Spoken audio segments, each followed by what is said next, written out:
belum bisa melunasi gadaiannya itu, kontrakannya itu untuk yang memegang gadaiannya itu hukumnya termasuk riba atau gimana Pak?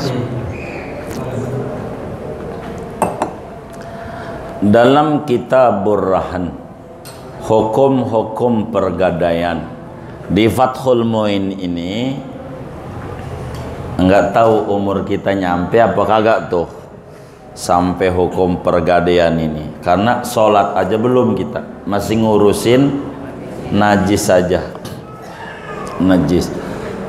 Maka dalam Kitabur Rahan itu, di dalam mazhab kita Syafi'i, maka orang yang menerima gadai dilarang ngambil manfaat daripada barang gadaian itu.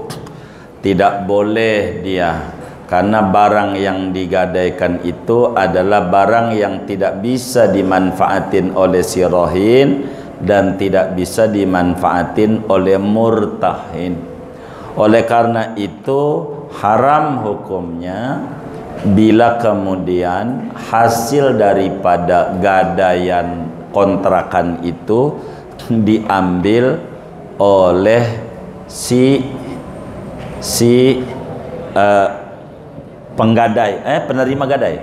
penerima gadai, masuk dalam riba qard sebagaimana dijelaskan pada babul qard. Kullu jarra naf'an lil muqrid, kullu qardin jarra naf'an lil muqrid fahuwa ribat.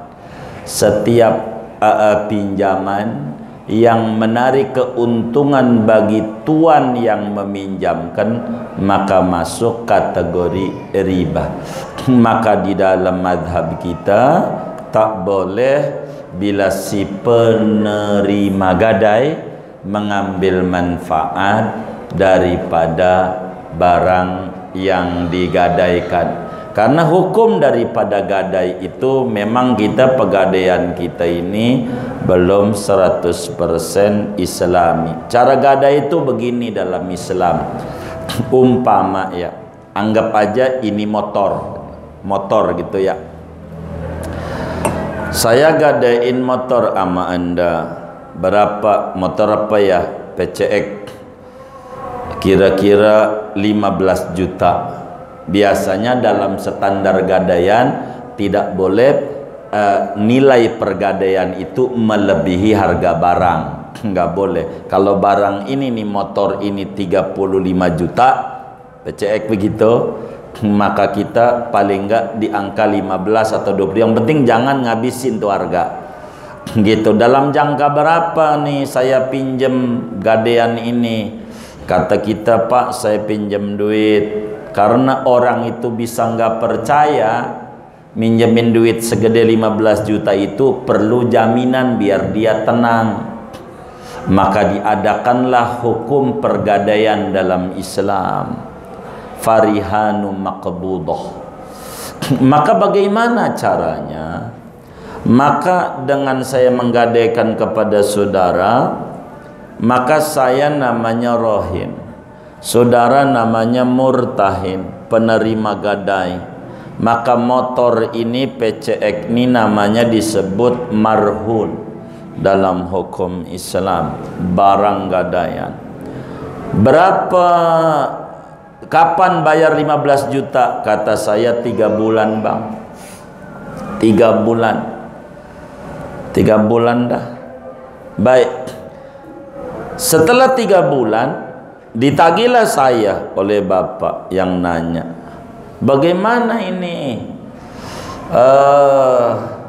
Udah 3 bulan nih, mana duit saya, balikin. Jadi tujuan barang ini sebagai penenang daripada penerima gadai yang meminjamkan, supaya kalau enggak duitnya balik kan ada barang. Maka sesudah 3 bulan enggak bayar, maka motor ini dalam Islam Anda jual dengan harga standar yang ada. Berapa standar 3 bulan sesudah kita minjem tuh harga motor di pasaran? masih tetap 35 juta. Oh, masih tetap 35 juta. Dijuallah motor itu 35 juta. Saudara ambil 15 juta, yang 20 juta balikin ke saya.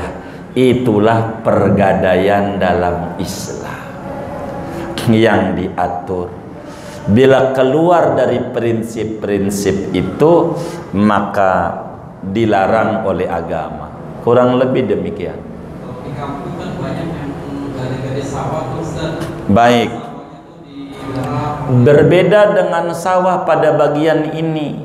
Kalau sawah itu, kalau si penggarap tidak menggarap atau si penerima gadai tidak menggarap, sawah itu sampai 5 tahun, nggak usah 5 tahun, setahun aja mati. Nggak bisa dia diolah, dia bakal mati jadi tanah kering yang tidak ada gunanya. Ketika barang itu berbeda pada bagian ini, ketika kasus semacam sawah, berbeda kasus. Ketika sawah itu saya gadaikan, sawah itu memang aturan di fikih tak boleh digarap oleh kita, si penggadai atau si penerima gadai. Jadi sawah itu didiemin, bakal mati. Kalau nggak diolah, mati dengan sendirinya dia. Semusim aja nggak diolah, nggak digarap, itu udah kering. Rumput banyak jadi sarang tikus. Kalau sampai dia 5 tahun udah jadi hutan dengan rumput yang tinggi, bakal madorot kepada semuanya dia. Maka itu ulama pada bagian itu akan keluar tuh, daripada kita punya madhab pada bagian itu. Kalau sawah, karena dia bakal mati, dia bakal mati. Berbeda dengan kontrakan, berbeda dengan kontrakan, begitu berbeda. Kalau kontrakan itu begini meni, selama kita gadaikan dia manfaatin, dia tidur sampai dia belum lunas kita, begitu. Karena kalau dikosongin, rusak juga kontrakan sampai 5 tahun nggak ada orangnya, nggak ada yang ngerawat, bahaya juga. Kalau dia diisi sama dia, diisi sama dia, tak mengapa dah sama dia, begitu. Karena ini bakal ada turunannya. Ini siapa yang ngebersihin tiap hari? Yang menerima gadai. Dapat duit kagak, bersihin kagak, udah dah. Karena tujuan daripada pergadaian itu adalah nolongin, tapi ada ketenangan bagi kita yang nolongin. Karena enggak bakalan duit kita lenyap begitu saja, ada barang yang diambil, ada barang, begitu, ada barang yang diambil. Kalau sawah lain, ketika digarap oleh si yang menerima gadai, dia apa namanya, modal sendiri, isi air sendiri, dipupukin sendiri, semuanya. Hanya pemanfaatan lahan saja, supaya jangan lahan ini menjadi mati. Sebab kalau sampai dia bakalan mati 3 sampai 4 tahun sebelum bayar, itu bakal sengsara kepada semuanya. Maka nampaknya para ulama kita berbicara terkait dengan persawahan itu pada keluar dan menggunakan qaul dhaif, berbicara pada madhab Syafi'i, dan lebih banyak keluar pada madhab Hanafi pada bagian jual pergadaian dengan sawah, bukan kontrakan. Kurang lebih demikian. Wallahu a'lam.